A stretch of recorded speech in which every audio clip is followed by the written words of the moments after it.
नमस्कार, total health में आप सभी का स्वागत है। मैं हूं संजीव उपाध्याय। नमस्कार, स्वागत है आपका टोटल हेल्थ में। मैं हूं किरण भारद्वाज। लगभग 150 वर्ष पहले मिर्जा गालिब ने कहा था, रगों में दौड़ते फिरने के हम नहीं कायल, जब आंख ही से न टपका तो फिर लहू क्या है। लेकिन यही लहू यानी रक्त यानी खून के आंसू रुला सकता है अगर इसका ब्लड प्रेशर इतना ज्यादा बढ़ जाए कि वो किसी गंभीर बीमारी का कारण बन जाए। होता यह है, अक्सर ये देखा गया है कि बहुत से लोगों को तो इसके सिम्टम्स यानी लक्षण आते ही नहीं हैं। आजकल डॉक्टर्स भी ये कहते हैं कि इसका कारण तो नहीं पता, लेकिन अगर हो जाए तो जिंदगी भर इसको मैनेज यानी नियंत्रित जरूर किया जाना चाहिए, क्योंकि इसका दुष्प्रभाव हमारे शरीर के लगभग हर अंग पर पड़ सकता है। जी हाँ, अगर आंकड़ों की बात करें तो भारतीय जनसंख्या में देखा जाए तो हर 3 में से 1 व्यक्ति को हाइपरटेंशन की समस्या है और जितने कुल लोगों को हाइपरटेंशन होता है उसमें से 2/3 की उम्र 60 वर्ष से कम होती है। सबसे बड़ी बात, आंकड़ों में अगर हम समझने की कोशिश करें तो एक आंकड़ा यह कहता है कि शायद दुनिया भर में 1 अरब लोग इससे पीड़ित हैं और आने वाले वर्षों में लगभग 2025 या 30 तक इनकी संख्या 1.5 अरब हो जाएगी। अंदाजा लगाइए कि हम में से न जाने कितने लोगों को ब्लड प्रेशर होता भी है और बहुत से लोगों को पता ही नहीं चलता। बहुत से लोग ये मानते हैं एक बार दवाई खाने के बाद अगर ठीक हो गया दवाई छोड़ दें और न जाने क्या क्या नुस्खे ट्राई नहीं करते। लेकिन ब्लड प्रेशर यानी हाई ब्लड प्रेशर की वजह से क्या क्या समस्याएं हो सकती हैं और इसे क्यों नियंत्रित करना जरूरी है, आज बहुत विस्तार से हम टोटल हेल्थ में चर्चा करेंगे। क्योंकि लगभग 85% लोग ऐसे होते हैं जिनमें हाइपरटेंशन के साथ कोई ना कोई और समस्या भी जुड़ी होती है, वहीं 90% लोगों में इसके कोई लक्षण नजर नहीं आते। तो दरअसल ये स्थिति क्या है, कैसे हमारे शरीर को प्रभावित करती है और क्यों जरूरी है इसके बारे में समझना, आइए देखते हैं एक रिपोर्ट में।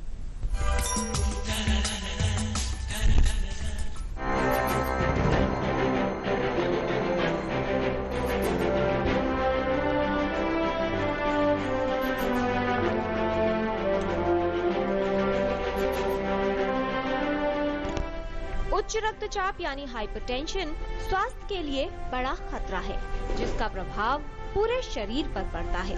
हृदय की रक्त संचरण में महत्वपूर्ण भूमिका होती है। ब्लड सर्कुलेशन यानी रक्त संचरण के समय होने वाला रक्त का दबाव रक्तचाप यानी ब्लड प्रेशर कहलाता है। शरीर की संरचना और आयु के अनुसार विभिन्न व्यक्तियों के रक्तचाप में मामूली अंतर होता है। रक्तचाप सामान्य दैनिक प्रक्रियाओं से प्रभावित होता है। कई कारण उच्च रक्तचाप के खतरे को बढ़ाते हैं। ये 2 प्रकार का हो सकता है, एसेंशियल हाइपरटेंशन और सेकेंडरी हाइपरटेंशन। हाइपरटेंशन से ग्रस्त अधिकतर व्यक्तियों में इसका कोई कारण स्पष्ट नहीं होता, इसे एसेंशियल हाइपरटेंशन कहते हैं। जबकि कुछ लोगों में सेकेंडरी हाइपरटेंशन यानी किसी बीमारी की वजह से या फिर किसी अन्य कारण से उच्च रक्तचाप की समस्या हो सकती है। उच्च रक्तचाप के कई कारण हो सकते हैं।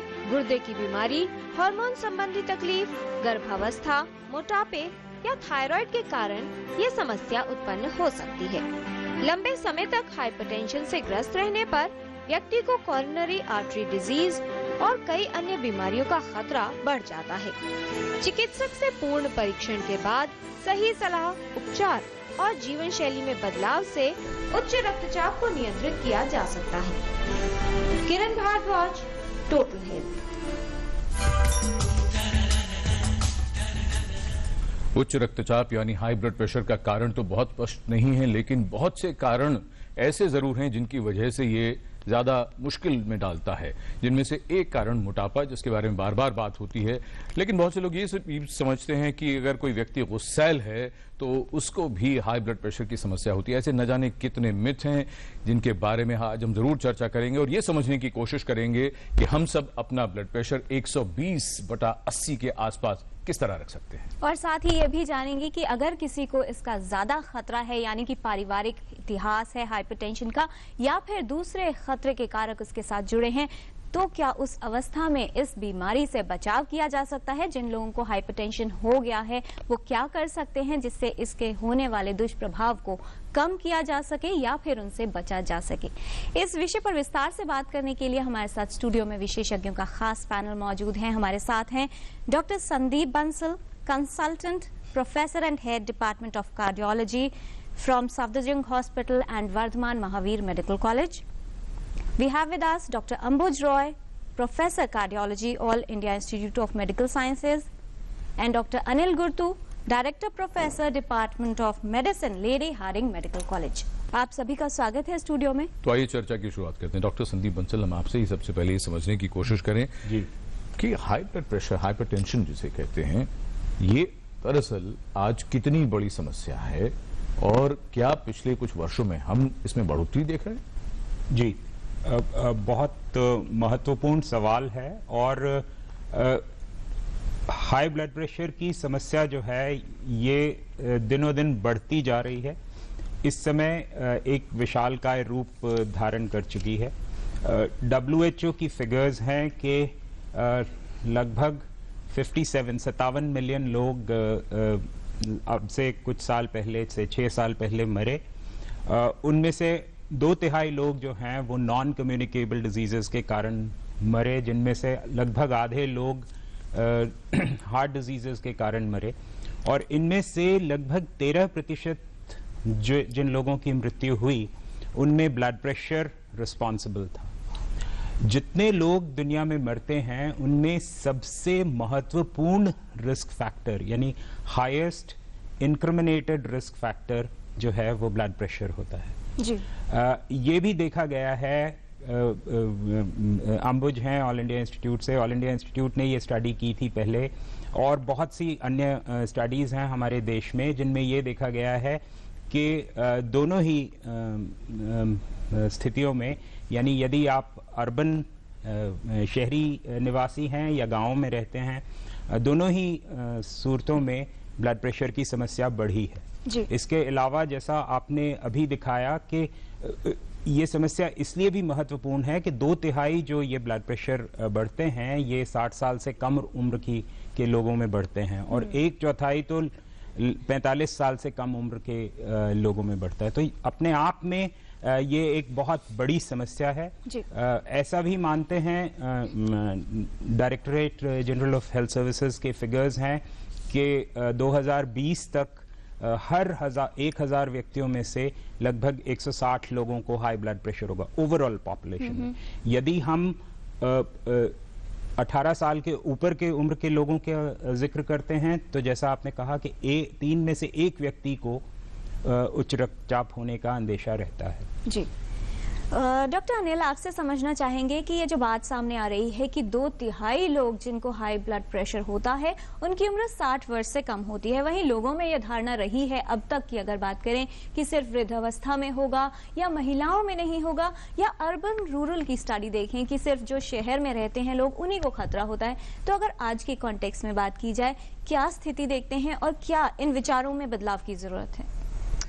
इन विचारों और धारणाओं में बदलाव की जरूरत तो बहुत जरूरी है इस वक्त, क्योंकि इन धारणाओं को जब हम अपने दिमाग में रखते हैं, अपनी सोच में रखते हैं, तो हम एक मॉडल बना लेते हैं अपने अंदर ही, एक तरह का ढांचा जिसके जरिए हम ये निर्णय लेते हैं कि क्या मुझे ब्लड प्रेशर की बीमारी है या नहीं। और उसको हम अपने आप से ये सवाल करते हैं और उसको जो जवाब हमारे सामने उभर के आता है, उसी जवाब के आधार पे हम ये निर्णय लेते हैं कि क्या हम डॉक्टर के पास जाएं या नहीं जाएं ब्लड प्रेशर को लेके। तो ये जो मॉडल्स हैं ये पुराने हैं, बहुत पुराने वक्त के हैं, जब रूरल एरियाज में, गाँव में लोग ज्यादा काम करते थे, मेहनत ज्यादा होती थी और ज्यादा जीवन शैली में ज्यादा चलना फिरना ज्यादा था। ये उस जमाने के आंकड़े हैं और मॉडल्स हैं। तो आज परिवर्तन इन ढांचों में, सोच विचार के ढांचों में एक मेजर परिवर्तन, बदलाव हर व्यक्ति को करने की जरूरत है अगर हमें ब्लड प्रेशर के आंकड़ों को नीचे करना है। तो उसमें पहली चीज जो ये है वो हमें बचपने से हमारे अंदर एक घुस जाती है और एक ढांचा बन जाती है सोच विचार का कि बीमारी मतलब लक्षण। मुझे बुखार है, डॉक्टर। मेरे सिर में दर्द है, डॉक्टर। मुझे डायरिया है, दस्त है, उल्टी है, डॉक्टर जी। तो अगर लक्षण हैं तो बीमारी है, तभी डॉक्टर के पास जाएंगे। अगर लक्षण नहीं है तो मैं स्वस्थ हूं, मैं जवान हूं, 30 से कम हूं, स्वस्थ हूं। ये ब्लड प्रेशर इन सभी को उथल पुथल के उल्टा कर देता है, बिल्कुल उल्टा कर देता है। और वो जो नई धारणा, नई सोच जो हमें आज 21वीं सदी के लिए चाहिए है, वो यह है कि ब्लड प्रेशर के कोई लक्षण नहीं होते, और जब तक लक्षण आते हैं वो बहुत देर हो गई होती है। जैसे डॉक्टर बंसल ने कहा, वो बहुत देर होती है, उस वक्त लकवा आएगा, वो आएगा। और जैसा डॉक्टर बंसल कह रहे थे कि ब्लड प्रेशर कभी अकेले नहीं आता, वो अपने साथ बहुत और खतरों को लेकर हमारे अंदर घुसता है जी।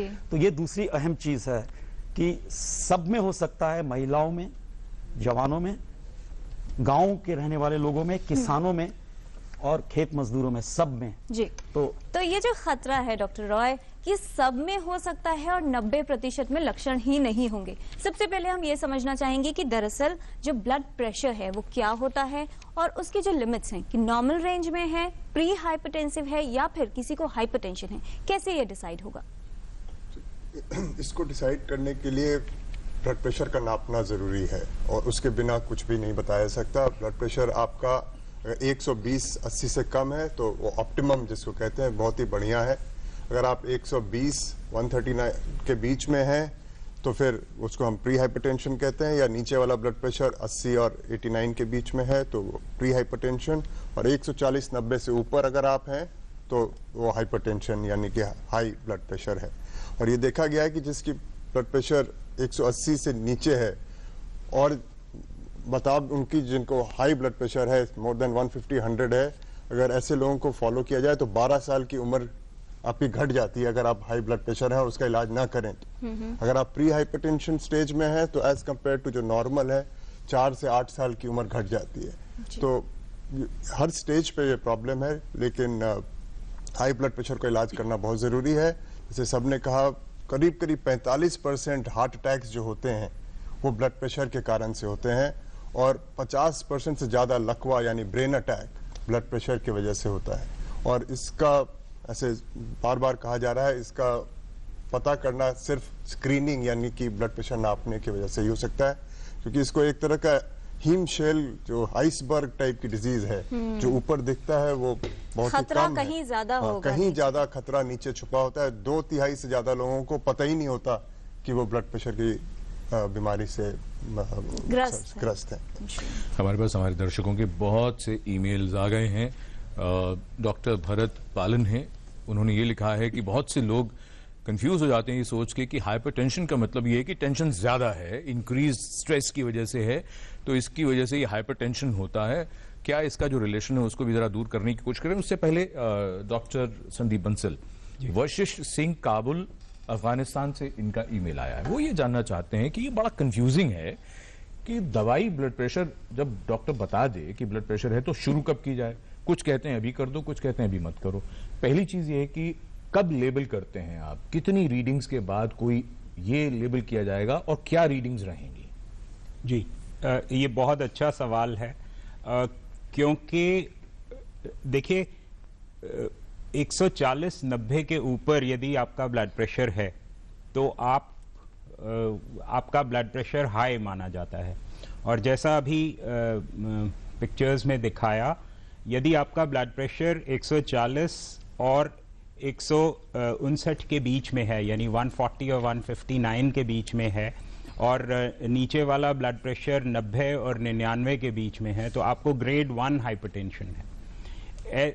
यदि हम आबादी के परिप्रेक्ष्य में यानी पॉपुलेशन पर्सपेक्टिव में ये देखें तो सबसे ज्यादा लोग इस कैटेगरी में आते हैं। और इसी कैटेगरी में सबसे महत्वपूर्ण बात यह रहती है कि किन मरीजों को दवा दी जाए, जो कि इनका प्रश्न है, बहुत बजा प्रश्न है। हमें उन मरीजों को दवा देनी पड़ती है, 2 मेन इंडिकेशन होते हैं। या तो आपका ब्लड प्रेशर ज्यादातर हाई रहता है यानी नॉर्मल से ज्यादा रहता है, या आपको ब्लड प्रेशर के कारण टारगेट ऑर्गन डैमेज है। अब हम ये किस प्रकार से पता लगाएं कि आपका ब्लड प्रेशर ज्यादातर हाई रहता है? उसके लिए आजकल हाई, माफ कीजिए, हाई वही जो 140-90 140-90 से ऊपर रहता है। यदि ज्यादातर 140-90 से ऊपर रहता है, क्योंकि ये देखा गया है कि कई बार एक चीज होती है जिसे हम कहते हैं व्हाइट कोट हाइपरटेंशन या ऑफिस हाइपरटेंशन, यानी जब भी आप डॉक्टर के पास जाते हैं तो आपका ब्लड प्रेशर हाई होता है, लेकिन नॉर्मल परिस्थितियों में घर में जब आप रहते हैं तो आपका ब्लड प्रेशर नॉर्मल रहता है। माफ कीजिए, फिर रोकूंगा जी। ये एक ऐसी बात है जो मुझे समझ नहीं आती, प्लीज समझाइए। व्हाइट कोट हाइपरटेंशन बहुत जगह मेंशन किया जाता जी। है, डॉक्टर को देख के ब्लड प्रेशर बढ़ जाना जी। लेकिन बिना डॉक्टर के जांच कौन करेगा कि ब्लड प्रेशर है या नहीं? जी, मैं वही आ रहा था। उसके दो तरीके हैं। आजकल एक बहुत स्ट्रांग रिकमेंडेशन है कि यदि आपकी कुछ रीडिंग्स हाई आती हैं तो ब्लड प्रेशर के डायग्नोसिस के लिए होम ब्लड प्रेशर मॉनिटरिंग का प्रयोग किया जाए, यानी इलेक्ट्रॉनिक ऐसे उपकरण अवेलेबल हैं जो हर सामान्य व्यक्ति उनका प्रयोग कर सकता है। वो सभी ऑटोमेटेड होते हैं और उनसे आप अपने ब्लड प्रेशर की कई रीडिंग्स लें, अपने डॉक्टर से पूछें कि किस किस प्रकार से ये ब्लड प्रेशर लेना है, प्रॉपर इंस्ट्रूमेंट लें, तो आप ये पता कर सकते हैं कि आपका ब्लड प्रेशर ज्यादातर हाई रहता है या ज्यादातर नॉर्मल रहता है। जी। और भी तरीके हैं, जैसे एक एम्बुलेटरी ब्लड प्रेशर मॉनिटरिंग होती है, यानी हम कहते हैं कि आप एक मशीन बंधवा लें और उससे 24 घंटे का आपका ब्लड प्रेशर रिकॉर्ड होगा। तो इस प्रकार से हम ये जान पाते हैं कि कौन ऐसे लोग हैं जिनका ब्लड प्रेशर यूजुअली हाई यानी सामान्यतः नॉर्मल रेंज से ऊपर रहता है। तो एक तो उनको दवा की जरूरत पड़ेगी। दूसरे, जब ये कोई व्यक्ति हमारे पास आता है इस तकलीफ के साथ कि उनका ब्लड प्रेशर हाई किसी ने रिकॉर्ड किया, तो हम उनमें कुछ टारगेट ऑर्गन डैमेज देखते हैं, यानी हम उनका ईसीजी करते हैं, इकोकार्डियोग्राफी करते हैं और उनके यूरिन की जांच करते हैं। तो हम ये पाते हैं, देखिए इसका जो 3 प्रमुख अंग जिन पे इसका बुरा असर पड़ेगा वो है हार्ट, ब्रेन और किडनी। और अगर हमें कोई टारगेट ऑर्गन डैमेज मिलता है, इसका मतलब इस व्यक्ति का ब्लड प्रेशर, चाहे वो रीडिंग बॉर्डर लाइन आ रही हो या 140 के आसपास ही आ रही हो, लेकिन इस व्यक्ति का ब्लड प्रेशर कुछ डैमेज कॉज कर चुका है, तो ऐसे व्यक्ति को भी दवा की जरूरत पड़ेगी। ये सिर्फ ग्रेड 1 है। अगर 160 के ऊपर है तो प्रत्येक व्यक्ति को ब्लड प्रेशर की दवा की जरूरत लेकिन पड़ेगी। एक छोटी सी बात, उसके बाद एक फोन है, हम उन दर्शक से भी बात करते हैं जी। क्या 140-90 किसी व्यक्ति का लगातार रहता है तो दवा जरूर शुरू करनी चाहिए? लगभग निश्चित है कि अगर कॉन्स्टेंटली उससे हाई रहता है तो दवा लेनी चाहिए। ठीक है, इस विषय को जरा और आगे हम चर्चा में लाएंगे, लेकिन उससे पहले ओडिशा से आदित्य हैं टेलीफोन लाइन पर। आदित्य जी, आपका स्वागत, पूछें सवाल। हाँ सर, नमस्कार, मैं आदित्य बोल रहा हूँ उड़ीसा से। जी नमस्कार आदित्य जी। हाँ जी, मेरी उम्र 47 साल है और पिछले करीब 1-1.5 साल से मेरे को थोड़ा सा बीपी थोड़ा ज्यादा रहता है। थोड़ा ज्यादा, जरा उसे आंकड़ों में बताएं। हाँ जी, पहले शुरू में 140 और थोड़ा 90-92 रहता था। फिर डॉक्टर ने कहा थोड़ा सॉल्ट कम कीजिए, थोड़ा वॉकिंग कीजिए डेली 4-5 किलोमीटर। उसके बाद कितना हुआ? मैंने वो शुरू कर दिया था। अभी भी वो हर महीने में जो नापने जाता हूँ वो ऊपर का 126, 126, 130 ऐसे मिलता है, लेकिन नीचे का 89, 90, 91, 89, 90, 91 कॉन्स्टेंट ही रहता है। ठीक है। और खाने में भी मैंने नमक कम कर दिया है, 5 किलोमीटर चलता भी हूँ। दवाई तो नहीं ले रहे कोई? दवाई डॉक्टर ने कहा नहीं, अभी आपको जरूरत नहीं है, आप, क्योंकि अभी मेरी दवाई शुरू नहीं, ठीक है, उन्होंने शुरू नहीं किया। इसके अलावा कोई और आपको कोई समस्या है स्वास्थ्य की? कोई दवाई लेते हैं?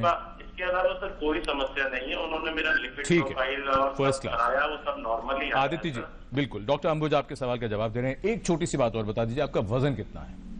मेरा वजन अभी 66 किलो करीब है, 66। जी, कुछ और पूछना चाहेंगे डॉक्टर अंबुज? हाइट कितनी है आपकी? मेरी 5 फुट 6 इंच है सर। तो आई थिंक बहुत ही पर्टिनेंट सवाल है। काफ़ी लोगों को इस तरह के सिचुएशन में रहते हैं, तो इनका इलाज आई थिंक इनके डॉक्टर साहब ठीक कर रहे हैं। वजन तो हम 2 तरह का इलाज होता है ब्लड प्रेशर का। एक होता है दवाइयों का इलाज, एक उससे पहले हम ट्राई करते हैं what is called non pharmacological या बिना दवाई के। तो इसमें लाइफस्टाइल चेंजेस हैं। तो अगर आपका वजन ज़्यादा है, अगर मोटापा है, तो उसको कम करने की कोशिश करनी है। डाइट में जैसे इन्होंने बताया, नमक का इस्तेमाल कम से कम करना है। तो मोटे तौर पे यह है कि ऐड ऑन सॉल्ट ना डालें। जो ज़्यादा नमक वाली चीज़ें हैं, जैसे स्नैक्स हुआ, जैसे पैकेट फूड हुआ, या अचार पापड़, इनमें नमक ज़्यादा होता है। इन चीज़ों का सेवन कम करना है। और वो कर रहे हैं ऑलरेडी, वो कह रहे हैं नमक, और 5 किलोमीटर चल भी रहे हैं, तो लेकिन उसके बावजूद जो समस्या उनको ऊपर का 126 है, नीचे का कम नहीं हो रहा, वो 89, 90, 91 तक है। ये बिल्कुल सही बात है। तो 89, 90 पे अभी दवाई शुरू करने की जरूरत नहीं होगी। और जो कॉन्सेप्ट डॉक्टर बंसल ने कहा, ब्लड प्रेशर मैनेजमेंट में एक चीज जरूरी है कि क्या दिक्कतें क्या आती है। हार्ट अटैक हो सकता है, ब्रेन अटैक हो सकता है। तो हम ग्लोबल कार्डियोवैस्कुलर रिस्क देखते हैं, जिसका मतलब है कि अगर इनको साथ में डायबिटीज होता, अगर ये धूम्रपान का करते नहीं होता, तब हम दवाई शुरू करने पे थोड़ा जल्दी रखते। ये करें क्या? इनको मन में जरूर परेशानी होगी, जिसके लिए उन्होंने फोन किया है कि अभी 90 ही बना हुआ है, सब कुछ कर रहे हैं, क्या करें? मेरे ख्याल से ये लाइफस्टाइल कंटिन्यू कर सकते हैं। प्राणायाम भी बिल्कुल कर सकते हैं। योगा का भी महत्व दिखाया गया है। That's a good thing which could add उसमें। बट मेरे ख्याल से अभी दवाइयों के लिए और वेट कर सकते हैं 3 महीने तक, लेकिन मॉनिटर करते रहें अपने ब्लड प्रेशर। और सबसे इंपॉर्टेंट चीज होती है कि लाइफस्टाइल हर आदमी 3 महीने करता है, फिर उसको सस्टेन नहीं कर पाता। पर इसको कोशिश करें कि वो उसको सस्टेन करें और अपनी ब्लड प्रेशर मॉनिटर करते रहें। आई थिंक फिलहाल यही एडवाइस है। डॉक्टर अनिल, कौन से वो लोग होंगे जिन्हें ब्लड प्रेशर होने का या हाइपरटेंशन होने का खतरा ज्यादा होगा, और उसमें कौन से रिस्क फैक्टर्स आप बताना चाहेंगे जिनमें बदलाव संभव है? तो आपने 2 शब्द इस्तेमाल किए, कौन से लोग वह होंगे जिनको कि ब्लड प्रेशर का रिस्क खतरा ज्यादा है, और दूसरा कौन से वह रिस्क फैक्टर्स या खतरे की निशानी संकेत होंगे जिसकी वजह से उनको एक संकेत मिल सकता है कि ब्लड प्रेशर है। जी। जहां तक कि लोगों की समस्या है, सवाल है, इसमें हम नहीं कह सकते कि ये इस प्रकार का लोग है, इस प्रकार का आदमी है, इस प्रकार से रहता है, या इस स्टेटस से आता है, इस जगह से आता है, तो ब्लड प्रेशर ज्यादा या कम होएगा। उस पर हम कोई निर्णय नहीं ले सकते। हम, जैसा भी डॉक्टर अंबुज रॉय ने कहा, वो की मैसेज, अगर एक मैसेज यहां से जाना है इस प्रोग्राम से, तो वो की मैसेज ये है कि निशाना ब्लड प्रेशर अपने आप में ही नहीं रखना है निशाना उस पे, क्योंकि ब्लड प्रेशर अपने आप में 80, 90, 100, 200 इससे इतना नुकसान नहीं होता। जो नुकसान होता है वो उसके साथ जो और रिस्क फैक्टर्स आते हैं, और हमेशा आते हैं, 90% लोगों में मिलेंगे, वो ब्लड प्रेशर से मिलजुल कर उनके साथ तबाही मचाते हैं, हमारे शारीरिक तबाही, हर प्रकार की तबाही। तो उन पर ध्यान केंद्रित करना है। उसमें सब में पहली चीज है आपका लाइफस्टाइल। आप फिजिकली कितने एक्टिव हैं डे टू डे, शारीरिक तौर पे आप कितना चलते हैं, क्या आप घर का काम खुद करते हैं या मशीन ऑन करके कपड़े धो लिए और खाना बन गया। छोटी छोटी चीजें, हर छोटा कदम जुड़ता है दूसरे कदम से, और हर छोटी छोटी, तो जब हम कहते हैं व्यायाम बढ़ाइए, फिजिकल एक्सरसाइज बढ़ाइए, तो एक आम आदमी के लिए यह संभव ही नहीं है कि वो रोज दौड़ने जाए 10 किलोमीटर रोज, क्योंकि हर रोज करने की बात है, कम से कम 5 दिन हफ्ते में, यानी 150 मिनट प्रति हफ्ता। तो ये संभव नहीं है ज्यादातर लोगों के लिए। तो उनके लिए हम कहते हैं कि वो करो जिससे आपको प्लेजर, खुशी मिलती हो, और जो आपके रोजमर्रा की जिंदगी में से जुड़ सके, उसके साथ इंटीग्रेट हो जाए, समन्वय बन जाए। तो इसमें हर छोटा कदम चलना जितना है उतना ज्यादा है। तो जो लोग कम चलते हैं, सेडेंट्री लाइफस्टाइल, बैठे रहने का ज्यादा है, उनको रिस्क है। जिनको मोटापा है, मोटापे भी 2 प्रकार के हैं।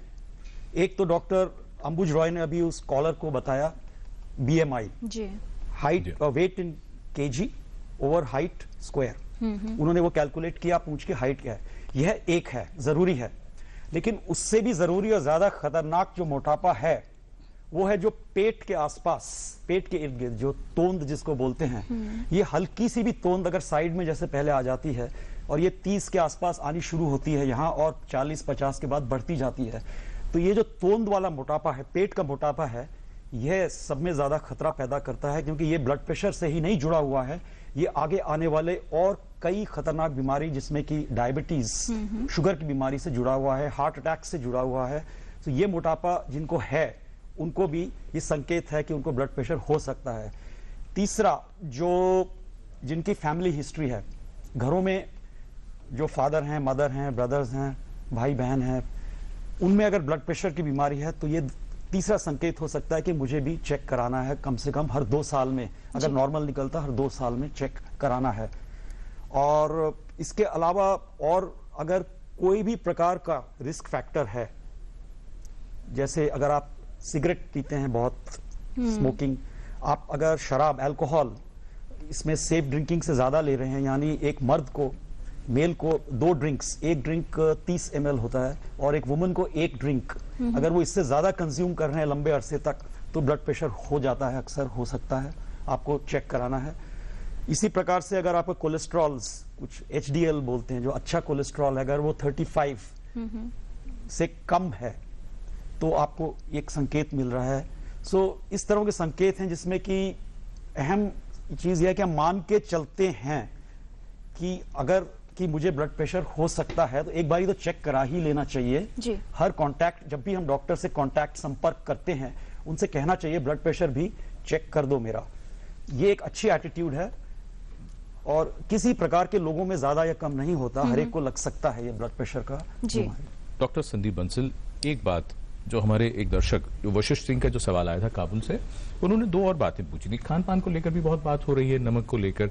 तो एक तो उन्होंने ये जानना चाहा है कि जो परंपरागत रूप से हमारा जो भोजन रहा है उसमें देसी घी के बारे में बहुत बातें हैं, तो क्या देसी घी कम मात्रा में भी उसे खाया जा सकता है? और दूसरा, नमक को लेकर जो बार बार बात हो रही है, क्या सेंधा नमक या नमक किसी भी और प्रकार का जो साधारण तौर पर जो हम नमक घरों में इस्तेमाल करते हैं उससे बेहतर होता है? बहुत फोकस्ड सवाल है जी। जहां तक देसी घी का प्रश्न है, कुछ देसी घी खाया जा सकता है। हम अपने मरीजों को कहते हैं कि आप सब्जी के छौंके या तड़के में आप ऑयल का, तेल का प्रयोग करें। रोटी पर ट्रेडिशनली हम लोग घी लगाते हैं, तो वो प्रक्रिया आप जारी रख सकते हैं। उतना लगभग उतना देसी घी शायद हमारे शरीर के लिए आवश्यक रहता है। उससे ज्यादा जो दाल में, उससे ज्यादा जो लोग दाल में बहुत अच्छा उसका तड़का लगाना चाहते हैं वो शायद अवांछित है। तो ये तो रहा देसी घी का सवाल। जहां तक नमक का प्रश्न है, इसमें कोई शक नहीं है कि ज्यादा नमक का प्रयोग करना अपने आप में एक रिस्क फैक्टर है जी। जिन देशों में, बहुत से ऐसे देश हैं जहां एक्चुअली लेजिस्लेशन लाई गई है, यानी लॉज लाए गए हैं ये देखने के लिए कि प्रत्येक खाना जो आप खाते हैं उसमें कितनी नमक की मात्रा है। डॉक्टर संदीप बंसल, माफ करूंगा, मैं ये चाहूंगा हम थोड़ा सा इसको संक्षेप में करते हुए दो चीजों का आप इसी के साथ जवाब दे दीजिए। पहली बात तो ये कि इन्होंने सिर्फ सेंधा नमक पूछा, हम हर तरह के नमक, हम काला नमक भी इसमें शामिल कर लेते हैं कि क्या किसी और तरह का नमक बाकी जो हम घरों में नमक खाते हैं उनसे बेहतर होता है? एक ही बात। दूसरी बात, ये जितने भी जो आंकड़े, जो स्टडीज होती हैं कि किसी मुल्क में ऐसा किया गया, एक बात क्या हमें ये ध्यान रखनी चाहिए कि हम एक उष्णकटिबंधीय देश हैं, ट्रॉपिकल कंट्री हैं, जहां पर धूप है, जहां हमें बाहर भी निकलना है, पसीना ज्यादा आएगा। सारी स्टडीज ऐसे देशों में हुई हैं जहां पसीना आता नहीं है या कम आता है, तो क्या हमें वो मार्जिन नहीं बढ़ाना पड़ेगा? सभी में देखिए, एक तो मध्य मार्ग जो डॉक्टर अंबुज ने कहा कि आप ऊपर से नमक मत डालिए। आम प्रयोग में तो ये बहुत महत्वपूर्ण है। आमतौर पे जो नमक हम खाते हैं उसमें सोडियम क्लोराइड, यानी सोडियम और क्लोराइड होता है। जब जो सोडियम है वो अपने आप में ब्लड प्रेशर को बढ़ाता है। ठीक है। यदि नमक में सोडियम की जगह कुछ अन्य लवण आए, जैसे पोटेशियम आए, तो ये देखा गया है कि उससे ब्लड प्रेशर कम होता है। तो यदि आप जैसे काला नमक प्रयोग करते हैं, जो स्पेसिफिकली आपने पूछा, काला नमक या सेंधा नमक, जी हाँ, ये अन्य नमक से कुछ हद तक बेहतर होते हैं। पर ऐसा नहीं होना चाहिए कि क्योंकि मैं सेंधा नमक खा रहा हूं तो मैं कितना भी नमक खा सकता हूं, ऐसा नहीं है। वो सोडियम कंटेंट पे सोडियम कंटेंट पे निर्भर करेगा कि आपका ब्लड प्रेशर सॉल्ट इंटेक के कारण आप चाहे ये खाएं या वो खाएं, नमक कितना खा रहे हैं उसमें, वो एक महत्वपूर्ण बात है। ठीक है। डॉक्टर रॉय, एक बार ये लेबल हो गया कि व्यक्ति को हाइपरटेंशन है और दवा भी शुरू हो गई, उसके बाद अक्सर ये होता है कि कुछ महीनों के बाद, 2 महीना, 3 महीना, 4 महीने के बाद जब व्यक्ति को ये लगता है कि अब तो ब्लड प्रेशर नॉर्मल आ गया है, तो धीरे धीरे दवा खुद ही बंद हो जाती है, उससे डॉक्टर से पूछने की जरूरत भी महसूस नहीं होती। तो वहां पर क्या खतरा हो सकता है? क्योंकि क्या जो ब्लड प्रेशर नॉर्मल आया है वो सिर्फ इसलिए कि दवा चल रही है, क्या उसका रिवर्सल हो सकता है? आई थिंक ये बहुत ही रेलेवेंट सवाल है, क्योंकि ब्लड प्रेशर जैसे लाइफस्टाइल डिजीज है, मोस्ट ऑफ द टाइम ये लाइफ टाइम डिजीज भी है। 10 में से 9 लोगों को जिंदगी भर दवाई लेनी पड़ेगी, ये अनफॉर्चुनेटली यही सत्य यही है। डॉक्टर रॉय, लेकिन इसीलिए बहुत सारे लोग दवा नहीं शुरू करना चाहते, क्योंकि उनको ये लगता है कि अगर दवा शुरू कर दी तो फिर तो लाइफ लॉन्ग लेनी ही पड़ेगी। तो लाइफ लॉन्ग अगर लेंगे तो लाइफ लॉन्ग उसको प्रोटेक्शन मिलेगा, वो life long heart attack, brain attack और किडनी की बीमारी से बचेंगे। जैसे मैंने कहा शुरू में, ये शोध ने दिखाया कि अगर आप 35 साल की उम्र पे आपको अगर ब्लड प्रेशर हो गया और इलाज ना करें तो आप 12 साल की जिंदगी कम हो जाती है। जो नॉर्मल लोग एवरेज 76 ईयर्स तक चले थे, जो ब्लड प्रेशर वाले थे वो 60 साल तक। अगर आप शायद ये दवा लें तो वो गैप को आप कम कर सकते हैं। तो मानने वाली बात यह है कि भाई आप खाना नाश्ता रोज खाते हैं, ब्लड प्रेशर की गोली लेनी पड़ेगी, उससे आपको लाइफ लॉन्ग प्रोटेक्शन मिलेगा हार्ट अटैक, ब्रेन और किडनी की तरह से। ये 9 में से 10 लोग, कुछ लोगों में ऐसा हो सकता है कि आपने बहुत रिगरेसली लाइफस्टाइल चेंज किया तो हो सकता है ब्लड प्रेशर कंट्रोल हो जाए। बट इसमें भी अगर आपको दवाई रोकनी है तो एक डॉक्टर के मिलने के बाद वो अगर आपको ये कहता है तभी रोकना है, और उसको फिर अपने को बहुत क्लोजली मॉनिटर करना है कि कहीं दवा रोकने के बाद आप वापस स्लिप तो नहीं कर गए ब्लड प्रेशर के रेंज में। तो मेरे ख्याल से ये खुद ब खुद आप ना रोकें दवाई, डॉक्टर से सलाह करने के बाद ही करें। बट ये भी याद रखें कि जैसा मैंने कहा 90% लोगों को ये दवा कंटिन्यू करनी पड़ेगी लाइफ लॉन्ग, और लाइफ लॉन्ग प्रोटेक्शन मिलेगा इससे। और इलाज के साथ साथ लाइफस्टाइल मॉडिफिकेशंस क्या हो सकते हैं ये आपसे जानेंगे। उससे पहले सरोज जी हैं उड़ीसा से फोन लाइन पर। सरोज जी, स्वागत आपका, सवाल पूछिए। What kind of step I can do to avoid medicine and I use exercise to regularly and avoid medicine. Right. Please keep watching our show. We'll be discussing in details what all prevention do you require and what all modifications you need for the prevention and management of hypertension. Doctor Sandeep Bansal, जो इनका सवाल है कि क्या modification, medicine तो चल रही हैं, जो बात डॉक्टर अंबुज भी कह रहे थे, मेडिकेशन चलेगा, लेकिन फिर वहीं कुछ लोग जिन्हें लगेगा कि मेडिसिन तो ले रहे हैं तो फिर मॉडिफिकेशन की क्या जरूरत? देखिए, हमें ये समझना चाहिए कि जैसा ये अभी कहा गया कि ये एक लाइफस्टाइल डिजीज है, जीवन शैली की बीमारी है, और जीवन शैली में जो हम बदलाव करते हैं, यानी हम अपने डाइट को कंट्रोल रखते हैं, अपने वजन को कंट्रोल रखते हैं, शारीरिक व्यायाम करते हैं, चलते हैं, ये सब चीज़ें ना सिर्फ ब्लड प्रेशर को कंट्रोल करती हैं बल्कि और भी बहुत सी बीमारियां, हार्ट डिजीज है, डायबिटीज है, बाकी सभी बीमारियों को कंट्रोल करती है या उन्हें प्रिवेंट करती है। सो ये जीवन शैली में जो बदलाव है, ये तो ब्लड प्रेशर के मैनेजमेंट की प्रत्येक स्टेज पर, चाहे आप दवा ले रहे हैं, चाहे आप अभी दवा नहीं ले रहे, चाहे आप उसे प्रिवेंट करना चाहते हैं दवा लेना, ये तो हर स्टेज पर आएगी। हर स्टेज पर आपको जीवन शैली में बदलाव करते रहना है। जी, और ये बदलाव जो होंगे, डॉक्टर अंबुज आप कुछ ऐड करना चाह रहे हैं? शायद हमने सब चीजों की बात कर ली, व्यायाम, नमक, एक चीज रह गई है वो बहुत शोध में दिखाया गया कि ढेर सारा फ्रूट्स और वेजिटेबल्स, फल और सब्जियां, ये अपने आप में ब्लड प्रेशर कम करती है, जिसको हम एक डैश डाइट के नाम से जाना जाता था। इस डाइट में नमक कम और बहुत ज्यादा पोटेशियम वाली चीजें, जैसे फ्रूट्स, वेजिटेबल्स, और ये कोई जरूरी नहीं कि सबसे महंगा सेब ही खाएं। जो भी सीजनल फ्रूट अवेलेबल है, जो लोकली अवेलेबल है, उसमें क्योंकि वो आपको पोटेशियम देता है, वो एक और तरीका है, और उसका इफेक्ट देखा गया था। जो 400 से 500 ग्राम पर डे, ये रिकमेंडेशन है WHO की, 5 सर्विंग्स यानी 400 to 500 grams of fresh fruits and vegetables. वो बिल्कुल छौंक लगा के वेजिटेबल नहीं, जो as far as possible should be less and less cooked and fresh fruits and vegetables, salad या फल के रूप में खाएं। तो ये अपने आप में एक ब्लड प्रेशर के बराबर का इफेक्ट देता है और ब्लड प्रेशर कम करने में। तो ये एक शायद चीज़ रह गई थी जो मैं आपको। एक और चीज जिस पर हम जरूर बात करेंगे वो है खुश रहना। खुश रहने से भी ब्लड प्रेशर कम होता है, उससे और भी बड़े फायदे होते हैं। फिलहाल लुधियाना से विपिन शर्मा है टेलीफोन लाइन पर। विपिन जी, सवाल पूछें। सर एक्चुअल में क्या है, मेरी एज है 48।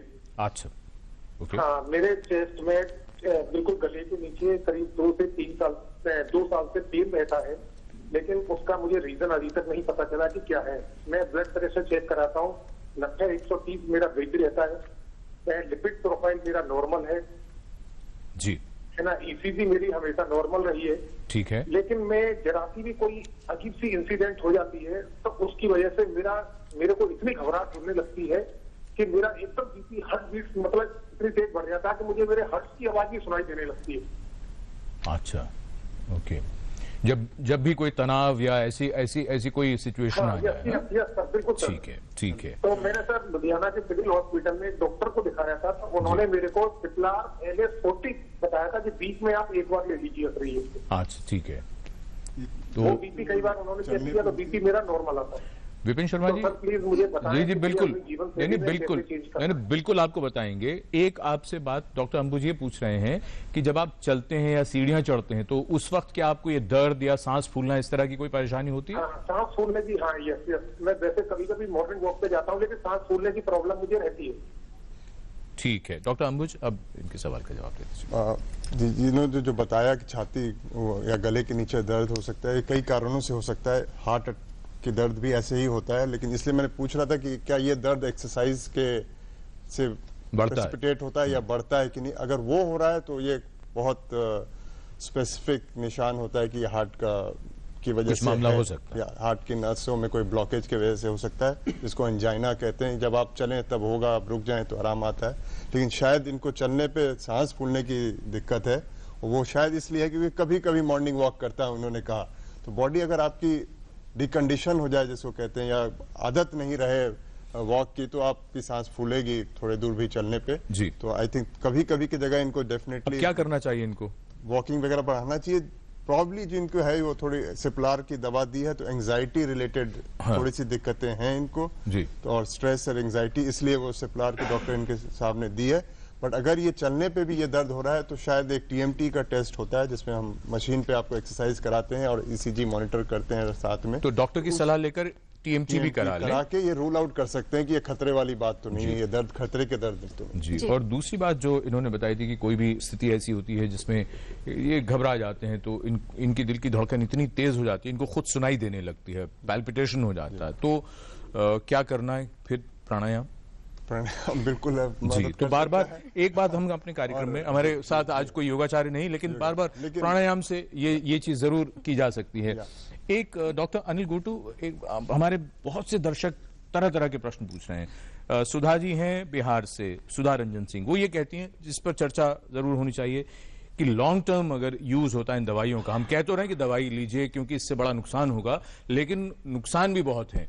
एक तो नुकसान पर चर्चा करेंगे आप सबसे, उससे पहले स्पेसिफिकली इस सवाल का जवाब मैं चाहूंगा। डॉक्टर राज पाजगाड़े हैं, मेडिकल ऑफिसर, माफ कीजिए अगर मैंने आपका नाम गलत बोला हो, तो मेडिकल ऑफिसर हैं प्राइमरी हेल्थ सेंटर पर। ये जानना चाहते हैं कि इनके गांव के आसपास जो लोग हैं जो फिजिकली एक्टिव भी हैं, जो शारीरिक रूप से बहुत काम भी करते हैं, शारीरिक श्रम करते हैं, लेकिन उनको ब्लड प्रेशर है, तो पहली बात यह कि अगर बॉर्डर लाइन पर है तो क्या उनकी दवाई शुरू की जाए और कितनी बार जांच की जाए, उनको क्या अपनी जीवन शैली में बदलाव लाना है और कौन सी हाइपरटेंसिव मेडिसिन रेकमेंडेड है उनके लिए?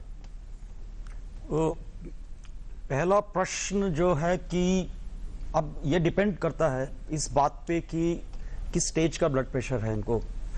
अगर तो जैसे स्टेज 1 अभी बताया था 140, 140, 90 और अगर बॉर्डर लाइन है तो दवा शुरू करनी नहीं करनी है, पहली चीज हो गई। अब इनको जीवन शैली में क्या परिवर्तन करना है गांव वालों को, ये बताइए।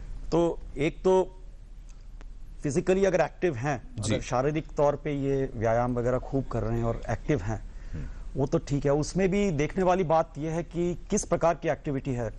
तो कम से कम 30 मिनट इस प्रकार से फिजिकली एक्टिव होना है प्रतिदिन कम से कम, जिससे कि वो व्यायाम करते हुए, वो एक्टिविटी करते हुए हल्की सी सांस फूले, हल्की सी, इतनी सांस फूले कि हम पूरी तरह से सेंटेंसेस बोल सकें। ठीक है, इतनी वो, और हल्का सा माथे पे एक फिल्म पसीने की आ जाए, ये हम कहते हैं नॉर्मल आपका मॉडरेट, और 30 मिनट तक रखें। अब ये 10-10 मिनट के लॉट्स में करें, लेकिन करना जोड़कर 30 मिनट है। नंबर 2, इनकी डाइट, जो अभी डॉक्टर अंबुज रॉय ने बताया, डैश डाइट, मतलब क्या ये घी, बहुत ज्यादा घी तेल तो नहीं खा रहे, नमक और नमक। अब नमक का अनुमान कैसे लगाया जाए प्रतिदिन? हम जैसे डॉक्टर अंबुज रॉय और डॉक्टर बंसल ने कहा कि 5 ग्राम प्रतिदिन आजकल रिकमेंडेड है जी। जो लोग बाहर काम नहीं करते, जो लोग गर्मी में काम कर रहे हैं, जैसे किसान अगर है वो 10 घंटे 8 घंटे 40 डिग्री तापमान में बाहर काम कर रहा है, उनके लिए ये चीज लागू नहीं है, नमक की कमी, क्योंकि उनको नमक की कमी पसीने से ही 10-10 ग्राम नमक वो 10 घंटे की ड्यूटी बाहर काम करने में खो देंगे। ये लागू है हम जैसे लोगों में। पानी भी खूब पीना है, पानी भी। तो एक छोटा चम्मच जो कि बिल्कुल लेवल, उतना नमक वो हुआ एक दिन में, और हर चीज में, चाहे वो चीज में टोटल, भोजन से लेके नमकीन, चटनी, पापड़, जो सब बताया, सब में कुल। तो एक छोटा चम्मच बिल्कुल लेवल, ये नहीं कि ऊपर कर दिया और अच्छा, बिल्कुल स्तर पे हो, स्तर पे। ठीक है। अब डॉक्टर साहब, आखिरी बात रहेगी बहुत छोटी सी, वो ये जानना चाह रहे थे कि रेकमेंडेड दवाइयां कौन सी हैं, इनको क्या दवाई देनी चाहिए, किस तरह की दवाई? पहली चीज, जो अगर धारणाएं हैं, गलत धारणाएं, लोग मानते हैं कि ब्लड प्रेशर का इलाज बहुत महंगा पड़ता है और हम अफोर्ड नहीं कर पाएंगे, इसलिए थोड़े दिन खाई, छोड़ दिया, ठीक लगा, फिर शुरू कर दी, फिर ठीक लगा, बंद कर दी। तो पहली धारणा है कि ये लाइफ लॉन्ग, जैसे भी डॉक्टर अंबुज ने बताया, लेनी है, पूरी जिंदगी लेनी है। नंबर 2, ब्लड प्रेशर का इलाज महंगा नहीं रहा।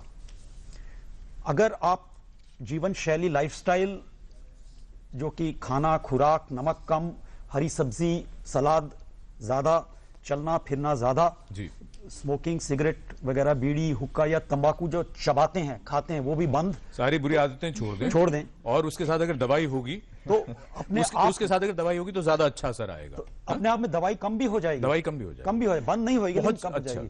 तो कुछ मामलों में कुछ लोग कहते हैं दवाई उनकी बंद हो गई, क्या ये भी सत्य है? किसी की 10 में से एक आध की बंद एक आध की हो सकती है, लेकिन ये डॉक्टर तय करेंगे, ये डॉक्टर तय करेगा। ठीक है, यहां से संदेश न जाए कि कोई अपनी दवाई खुद ही बंद करने की सोच ले।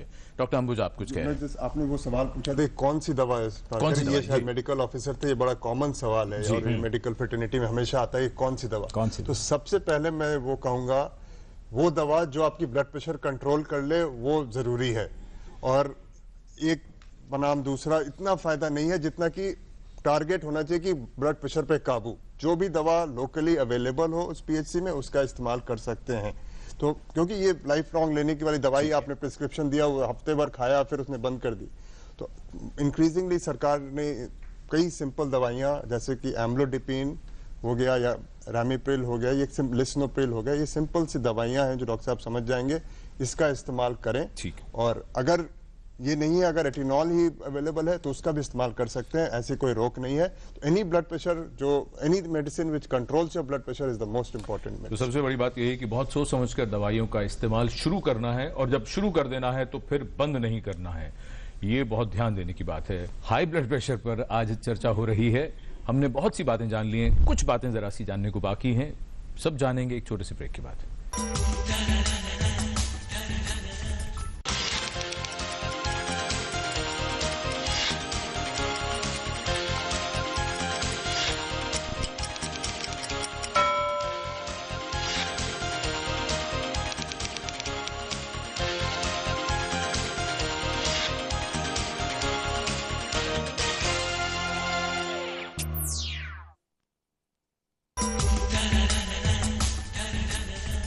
ब्रेक के बाद टोटल हेल्थ में आपका स्वागत है। हाइपरटेंशन यानी उच्च रक्तचाप के बारे में आज हम बात कर रहे हैं, चर्चा को आगे बढ़ाते हैं।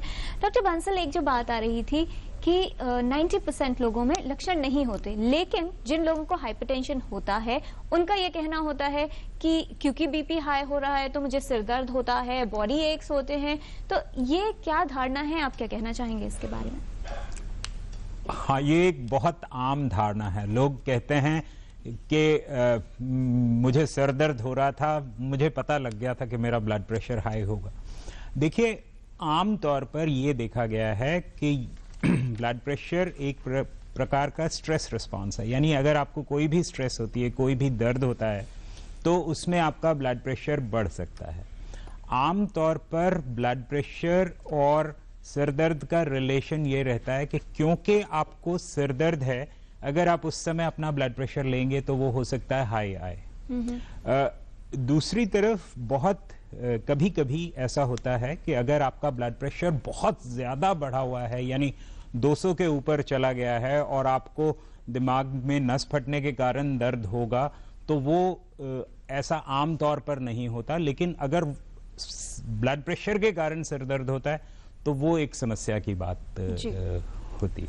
पर मोटे तौर पर ये कि क्योंकि आपको ब्लड प्रेशर हो रहा है और उस ब्लड प्रेशर को उस समय ब्लड प्रेशर मापने से हाई आया, तो ये अपने आप में हाई ब्लड प्रेशर नहीं दर्शाता। ब्लड प्रेशर नापने के लिए, जैसा मैंने पहले भी कहा, यूजुअली आमतौर पे वो हाई होना चाहिए। हम कहते हैं कि जब आपका ब्लड प्रेशर मापा जाए तो आपने पिछले आधे घंटे में कोई शारीरिक परिश्रम नहीं किया होना चाहिए, आपने चला नहीं होना चाहिए, आपने पिछले आधे घंटे में कोई चाय या कॉफी या कोई खाना भी नहीं खाया होना चाहिए।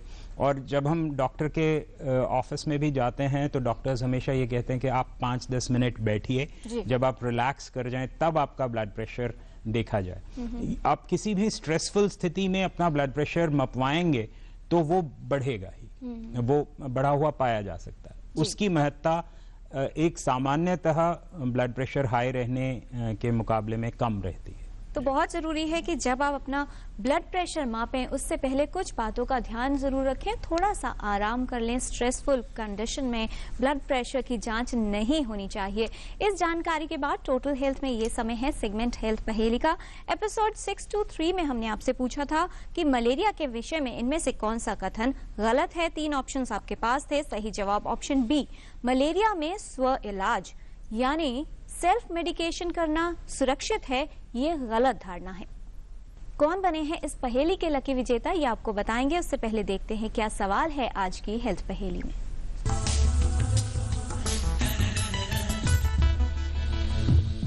आपको बताना है कि उच्च रक्तचाप के विषय में इनमें से कौन सा कथन गलत है। ऑप्शन ए, धूम्रपान या अधिक शराब पीने से उच्च रक्तचाप का खतरा बढ़ता है। ऑप्शन बी, उच्च रक्तचाप का प्रभाव गुर्दे, हृदय, आँखों व कई अन्य अंगों पर पड़ता है।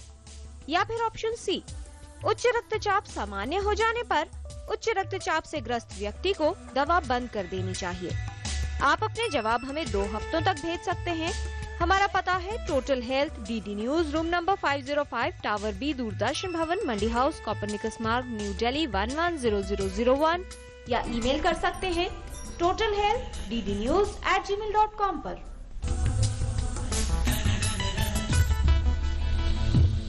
तो आप भी लिख भेजिए हमें इस पहेली का सही जवाब और शामिल हो जाइए हमारे हेल्थ क्विज कॉन्टेस्ट में। कौन बने हैं एपिसोड 623 के लकी विनर, ये बताने के लिए हम रिक्वेस्ट करें हैं डॉक्टर अनिल से, जिनके सामने हमने रखी हैं सारी correct entries. Doctor Anil, in correct entries में से आज के एक लकी विनर का नाम और उनके शहर का नाम आप हमारे व्यूअर्स को बताएं प्लीज। किसी को भी उठा लो जी, जो आपको लगता है कि आपको लेना चाहिए आप उसमें से पिक कर सकते हैं। ये आ गया, सिद्धि गज्जार, A4 पारुल नगर सोसाइटी, 16 रोड, अहमदाबाद, गुजरात। और अब हम शुरू करें रैपिड फायर, यानी छोटे छोटे सवाल और छोटे छोटे जवाब। जी, पहला सवाल डॉक्टर संदीप बंसल आपको। बढ़ती उम्र के साथ ब्लड प्रेशर का बढ़ना एक सामान्य बात है? सामान्य बात नहीं है, सामान्य बात नहीं है, किंतु ये भी हमें समझना चाहिए कि उम्र अपने आप में ब्लड प्रेशर का एक रिस्क फैक्टर होती है। ये देखा गया है कि यदि आपकी उम्र 55 वर्ष है और आपको अभी ब्लड प्रेशर नहीं है तो आपको लाइफ टाइम रिस्क तब भी 90% है। यानी अपने जीवन काल में आपका ब्लड प्रेशर बढ़ेगा, ये 90% चांस है। डॉक्टर अंबुज रॉय, हाइपरटेंशन की जो बीमारी है वो सिर्फ बूढ़े लोगों को ही होती है? बिल्कुल एक और मिथ है, ये गलत है। और ब्लड प्रेशर का जांच 18 साल के बाद हर आदमी को एक बार अपनी जांच करवानी चाहिए। और हमारे शोध में अगर मैं ब्रीफली बता दूं, दिल्ली में देखा गया कि 30 इयर्स के एज लोग जो 30s में थे 30% प्रेवलेंस था, 40s में 40%, 50s में 50%। तो इस तरह से बढ़ते जाता है उम्र के साथ, लेकिन कम उम्र में भी 30 to 40 के बीच में 30% लोगों को ब्लड प्रेशर से ग्रस्त थे दिल्ली के अंदर। जी डॉक्टर अनिल, क्या ब्लड प्रेशर की जो समस्या है, उच्च रक्तचाप की जो समस्या है, क्या हेरिडिटरी कारण है इसका, आनुवंशिक? हाँ भी और ना भी। एक्चुअली स्टडीज में ये देखा गया है कि जो हेरिडिटी का कंपोनेंट है वो 15-20% से ज्यादा नहीं है, उतना है। जी तो ये हम पूछते हैं सवाल कि क्या आपके किसी फर्स्ट डिग्री रिलेटिव को ब्लड तो प्रेशर हो भी सकता है, नहीं भी हो सकता। लेकिन जो जरूरी बात है, की मैसेज जो यहां से जाएगा वो ये है कि हेरिडिटी से ज्यादा जरूरी जो ब्लड प्रेशर करता है वो एनवायरमेंटल, हमारा लाइफ स्टाइल, जीवन शैली की जो जुड़ी हुई ठीक है चीजें वो। अब एक जरूरी बात, अगला राउंड जो हम शुरू करें रैपिड फायर का, वो ये कि ये रैपिड फायर है, सवाल का जवाब एक वाक्य में, हद से हद 2 वाक्य में। डॉक्टर संदीप बंसल, आपसे शुरू करें। वयस्क यानी एडल्ट में नॉर्मल ब्लड प्रेशर रेंज कितना होता है? 140 से कम जरूर रहना चाहिए, और अगर संभव हो तो 120-80 से कम होना चाहिए। डॉक्टर अंबुज, प्री हाइपरटेंसिव स्टेज क्या है? प्री हाइपरटेंशन ब्लड प्रेशर नाप के पता किया जा सकता है 120 to 139 ऊपर का, नीचे 80 to 89, ये प्री हाइपरटेंशन की डेफिनेशन है। इसका इम्प्लीकेशन ये है कि आप अगर इस रेंज में हैं तो आपको आगे चल के ब्लड प्रेशर होने की संभावना ज्यादा है, तो ऐसे लोगों को ज्यादा संभल के रहना चाहिए, और जो सारी बातें हमने की इनको बहुत स्ट्रांगली अपने डे टू डे लाइफ में अप्लाई करनी। जी डॉक्टर अनिल, रक्तचाप कितना होने पर, कितना ज्यादा होने पर हाइपरटेंसिव माना जाएगा व्यक्ति? ऊपर वाला 140, नीचे वाला 90, 140-90, इससे ज्यादा। और छोटे जवाब चाहिए होंगे। डॉक्टर संदीप बंसल, क्या तनाव से हाइपरटेंशन का कोई संबंध है? तनाव, जी हाँ, स्ट्रेस एक कंट्रीब्यूटिंग फैक्टर होता है। जी डॉक्टर अंबुज, हाइपरटेंशन का खतरा इनमें से किससे बढ़ता है, धूम्रपान से या शराब के सेवन से? शराब के सेवन से ज्यादा बढ़ता है, और धूम्रपान से डायरेक्ट कोरिलेशन नहीं है, लेकिन धूम्रपान से जो हाइपरटेंशन से और सारी चीजें होती हैं, हार्ट अटैक, ब्रेन अटैक, वो होता है। तो धूम्रपान भी रोकना है और एक्सेस अल्कोहल का इस्तेमाल भी रोकना। जी डॉक्टर अनिल, मोटापा उच्च रक्तचाप का खतरा है, लेकिन पतले लोगों को तो नहीं होगा? हो सकता है। ठीक। जी डॉक्टर संदीप बंसल, रक्तचाप बढ़ने पर व्यक्ति को अधिक गुस्सा आता है? उसके विपरीत जिन्हें अधिक गुस्सा आता है उनका ब्लड प्रेशर, उन्हें ब्लड प्रेशर बढ़ सकता है। जी डॉक्टर अंबुज, हाई ब्लड प्रेशर के क्या लक्षण होंगे? हाई ब्लड प्रेशर मेरे ख्याल से एक खामोश हत्यारा है, साइलेंट किलर है।